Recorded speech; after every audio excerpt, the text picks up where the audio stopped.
So, continuing our look at the bandhas, we're now going to look at Jalandhara Bandha, which is the throat compression. And again, for this one, there's precautions and prohibitions. So don't practice this if you've got cervical spondylitis, so any sort of issues with the neck vertebra, high intracranial pressure in your head, heart disease, and if you've got high blood pressure, practice it gently, don't do it for very long, and there's a little bit of holding of the breath, so for people with high blood pressure, holding the breath is not advised, and actually that probably comes under prohibitions. So just very, very small, gentle practice. So when we think about the energetics of the throat,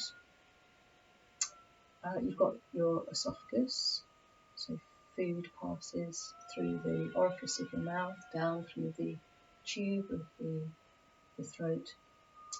You've got your airways, the trachea, so you've got food and air going down, water going down, so you've got these elements that travel through the throat. You've got your voice box, your larynx and your pharynx, the larynx making sounds.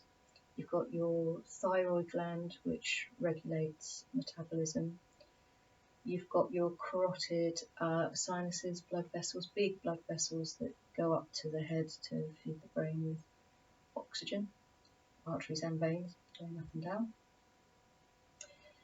You've got your nerves, lots of nerves that, so some of the cranial nerves come down between the cervical foramen, the cervical vertebra, and then the cranial nerves, particularly the vagus nerve, very important for regulating the whole balance of the body, and then they move down through the body to the various places that need them.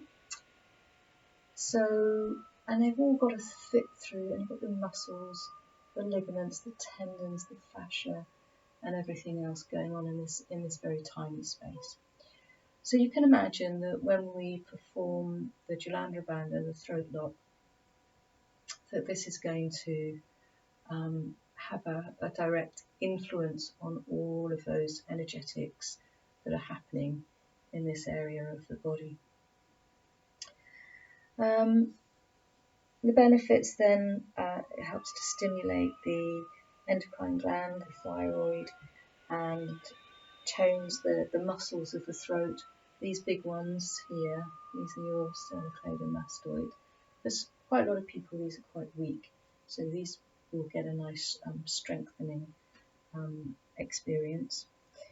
We have lots of parasympathetic nervous system functioning nerves going on in this area, so those are all stimulated, so it helps to bring about a sense of relaxation and well-being, and reduces anxiety and just help you feel really calm. And then it compresses the carotid blood vessels, and that can help to regulate the heart rhythm. So let's have a look at what the practice is. You can do it while you're breathing. So I like to just get into a really good alignment with the shoulders, and then you can do different variations. There's not really a right or wrong way here. So I quite like to have the shoulders up highish, and then if you slightly retract the head, so take the back of the head back, but without just lift your chin gently, it doesn't have to be very high. You do a breath in when I do that, and then as an exhale,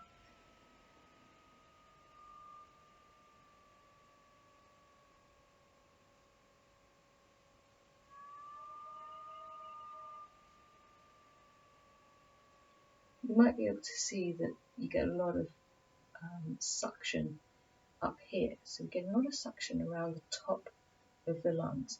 So that would be a really good place to refocus on exhaling from, breathing up into it and exhaling out of it. And what we're doing then is, that was a brief kind of just look at what it looks like, but in the full variation I'd be taking my chin right down to the chest, so you wouldn't really be able to see that kind of suction around the top of the lungs here. So I'll do a full one with the whole thing going on.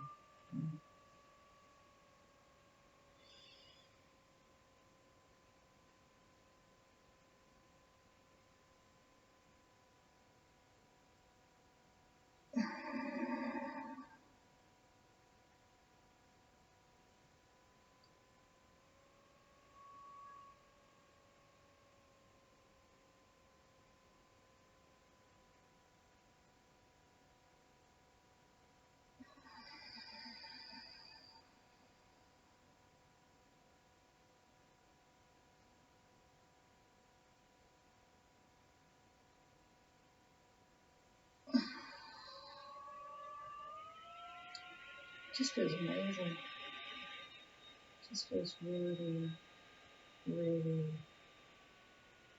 blissful.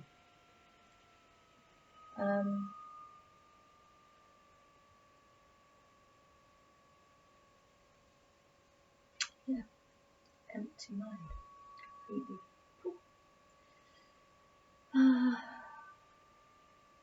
Not much more I want to say. Perhaps just give you another shoulder position to do. So some people just keep their shoulders relaxed and down.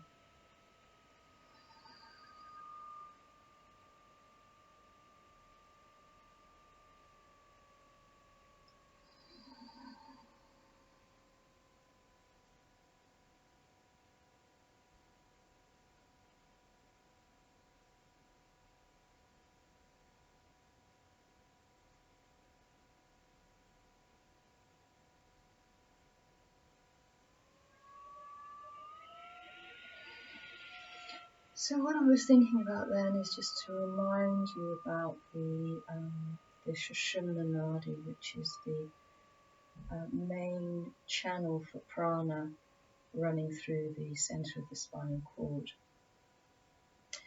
And to remind you that with the bandhas, the intention is to block the orifices of the body. So with Jalandhara Bandha, we're blocking the ears, eyes, nose, mouth orifices to prevent prana from leaving the body in that way. And so with the Mula Bandha at the bottom, we prevent prana from leaving the orifices in the lower body, and to block and trap the prana in this central energy channel of Sushumna. And that when we release the locks, something happens. What that is, I'm not going to suggest to you what it is you feel or experience. And again, I recommend that you take a bit of time to just rest in Shavasana or seated meditation to absorb the experience. Thank you for watching.